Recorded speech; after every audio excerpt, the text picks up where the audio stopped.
sa gobyerno, yung nakakalusot sila sometimes accountability and transparency. However, in the end, the law will catch them because may records talaga na lalabas yan. Either sa COA, sa releases, sa SARO, pagdating dito sa bidding, ang daming agencies matitrace at makikita talaga yan. Hindi pwedeng makalusot. Sino bang nagbago talaga ng composition ng... Ibig sabihin, binago niyo yung BESF. Nandito sa page 298 yung BESF At saka yung President message is clear. Please do not change. Please do not change just to justify na mataas pa rin ang education sector. I cannot agree with that, Madam. And the increases and the decreases. Total DPWH is 1.147 billion, including the releases in the program as of August 31. Dapat careful kayo nito kasi may ongoing case na ito sa Supreme Court Nag-release pa rin kayo na nag-release sa program. Pati foreign assisted projects, dinalaw pa, nakakahiya sa ating mga foreign creditors. Do you agree that the total budget of DPWH in the 2025 budget, including the program appropriations, is now 1.147 trillion against the education sector budget of 994 billion. Agree, Madam? That is correct, Mr. Speaker, my distinguished colleague. And that is something that we want to fix in the 2026 budget. We recognize po, I agree po, that one of the things that we noticed with the 2025 budget is that the education sector was overtaken. But essentially po, more were funneled towards infrastructure rather than education. But in the 2026 budget po, we commit that we want this to be an education budget. So the budget for education will definitely be more than the budget for education. Yes. Infrastructure rather. And I will agree with you because I can see the sincerity in your heart outpouring na hindi talaga mangyayari ito sa 2026. Pero yung tinatanong ko, ma'am, yung 2025. So, you confirm that the education sector budget was overtaken by the DPWH budget. Wag na nating... just one question. Sino ba yung gumawa ng bagong definition or composition ng education sector budget? Merong mga press releases doon na binago yung education sector. I just want it clarified here. Please wrap up, sir. I still have 16 minutes pa lang ako. Di ba? 30 minutes allotted. The arrangement was 10 to 15 minutes per member. Again? 10 to 15 minutes per member. Remaining. Thank you, Speaker. Thank you. Mr. Speaker, my distinguished colleague, I would be very happy to answer more queries from our distinguished colleague. With regard to that po, that is at which point it happened po?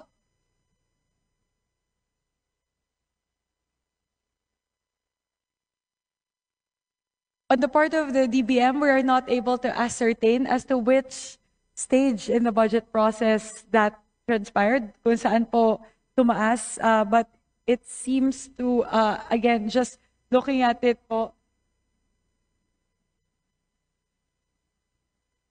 Are they disputing that the education sector budget was overtaken by DPWH?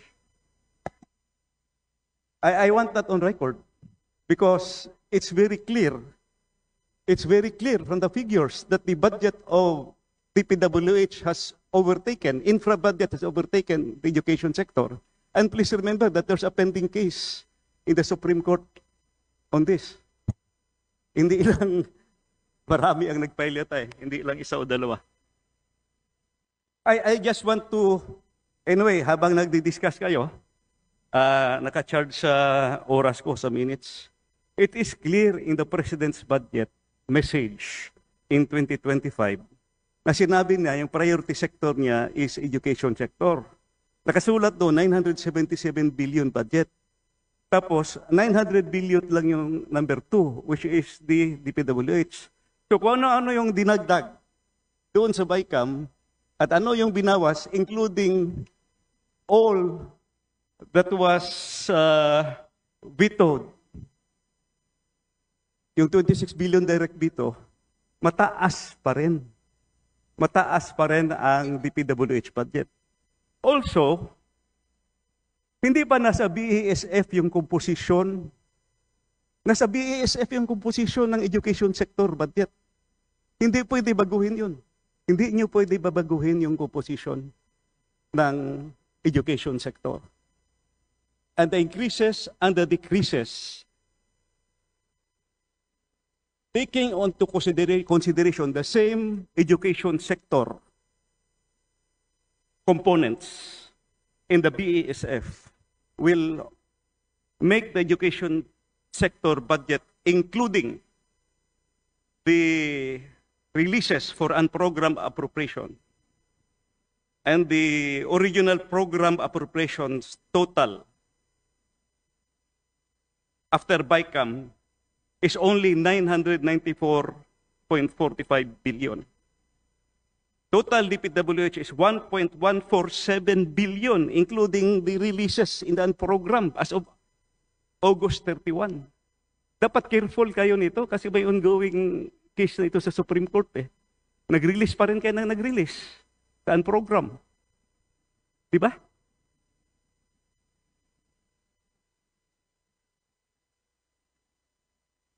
The Constitution is very clear that we cannot go beyond the education sector budget. Bakit nauuna pa yung priority yung infrastructure, and despite the questions, a lot of questions, nagdagdagan pa ng 58 billion sa program. Well, earlier, Madam, the chairperson said, you agree with me that the education sector budget was overtaken. And after conferring, kung hindi ko tinanong na binago niyo yung composition, sino bang nagbago talaga ng composition ng... Ibig sabihin, binago niyo yung BESF.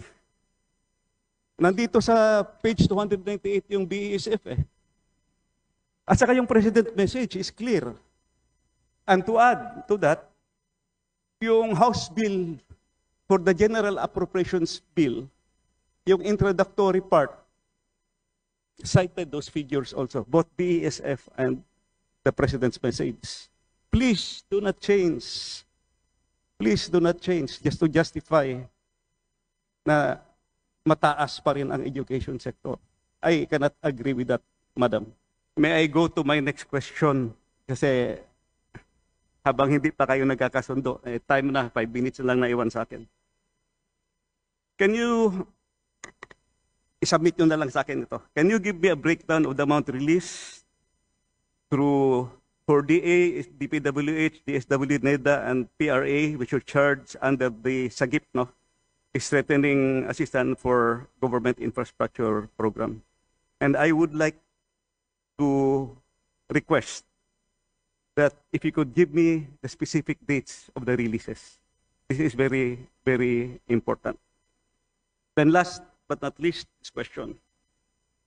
There was a newspaper item quoting the chairperson of the Appropriations Committee, the Honorable Chair, saying that the unprogrammed appropriations is the source of funds for the flood control projects. Can you give me the details of this? What are these projects and when were these projects released? Mr. Speaker, my distinguished colleague, that is, I definitely did not say that in an interview po. Perhaps that was something that was lifted from the first set of deliberations during the start of the plenary deliberations. So, ang nabanggit lang po doon is that certain flood control projects in the previous years were released from unprogrammed appropriations. Previous years? Previous years po. Previous year. 2024, 2025, 2023. I believe that was the amount quoted, around 141 billion pesos po. That would be attributed to 2023 and 2024. Well, wala na akong oras. Supposedly, marami pa akong tanong. Ang explanation ko lang dito, doon sa NEP at sa GAA, naka-identify kasi isa-isa kung nasa saan yung flood control project. Pagdating sa program, hindi naka-identify. Malalaman na lang natin sa pag-release. But with all the, I would say, exposés, with all the investigation, I think lalabas talaga lahat yan. Sa gobyerno, yung nakakalusot sila sometimes accountability and transparency. However, in the end, the law will catch them because may records talaga na lalabas yan. Either sa COA, sa releases, sa SARO, pagdating dito sa bidding, ang daming agencies matitrace at makikita talaga yan. Hindi pwedeng makalusot. So, to my colleagues, I hope and I pray that we will have a better budget for 2026. Sana hindi na maulit. Grabe talaga, ma'am. I mentioned, meron ba akong konti? Yung sources natin, yung ating parts ng budget, automatic appropriations at saka new appropriations natin, yung general appropriations. Mangled, yung automatic appropriations, 14 special laws. I think alam niyo yan. 14 special laws were mangled. Automatic appropriations, hindi yan ginagalaw dito sa Kongreso dapat because there were already specific laws that approved them. I don't know kung saan kinuha yung budget na dinagdag doon kasi yung iba na-release nyo na. New general appropriations, program appropriations, alam nyo to. Out of 27 agencies, 26 agencies of the government were mangled. Only DBM was not touched. And program appropriations nag-increase. Pati foreign assisted projects dinalaw pa, nakakahiya sa ating mga foreign creditors. So I hope and I pray that we will have a better and brighter budget in the coming 2026. Maraming salamat po, and that ends my interpellation. Thank you very much po, Mr. Speaker, my distinguished colleague. On the points that were raised, several that I would like to address very quickly. The first would be the request for the breakdown of the releases of the unprogrammed appropriations across the different agencies and the specific SARO release dates. We commit to sharing the same. We have those on file as well as the detailed breakdown across the different categories. Yung nabanggit po with regard to the unprogrammed appropriations, siguro po ang akin pong masasabi ngayon bilang bagong chairperson po ng Committee on Appropriations, under my leadership po, I commit and the leadership of the House commits that whichever would need to be improved in the budget process and in the crafting of the 2026 budget, gagawin po natin yan. Una po, patungkol sa unprogrammed appropriations, and I'm grateful for my distinguished colleagues today for bringing up this point. Isa po sa talaga tinitignan natin ay sa unprogrammed appropriations po kasi isa talaga sa mga tinitignan ay yung SAGIP. Especially because there's an infrastructure component under SAGIP. So isa po yan sa mga tinitignan namin ng DBM, na tanggalin na po natin yung infrastructure component mula po sa SAGIP. In that way, we're able to put more safeguards na hindi na po malililisan galing po sa unprogrammed appropriations papunta po sa mga infrastructure projects. Yung pangalawa po, patungkol doon sa education versus infrastructure allotment. Nabanggit ko na po ito kanina, but we commit, I commit as the chairperson of the Committee on Appropriations that the 2026 budget will be an education budget. For the first time in history po, we were able to breach 4%, including po the amendments introduced by the Budget Amendments Review Subcommittee. Nasa 4.1% na po tayo ng GDP. The highest ever budget for education. Kaya proud po tayo dyan pagdating po sa 2026 budget. At panghuli po, patungkol po sa automatic appropriations, we also commit na for the 2026 budget, particularly on the part of the House, hindi po natin gagalawin yung automatic appropriations. Hindi na masiro ang PhilHealth. Hindi na masiro ang PhilHealth. Hindi na. Hindi po mazero ang PhilHealth. PhilHealth. Hindi na po. Makikita po natin yan in the current version of the GAB. Pinasok po natin additional 60 billion pesos in subsidies for the PhilHealth. So, ang total po ng PhilHealth ngayon ay 113 billion pesos po. So, Thank you, ma'am. lahat Thank po you. yan, i-address po Maraming natin. I salamat. can give the Mr. Speaker, assurance. thank you so much. Maraming salamat po, Mr. Speaker. Thank you very much po to our distinguished colleague. Also, a former chairperson of the Committee on Appropriations that I highly respect and admire. Maraming salamat po to the Honorable Sid Ungab.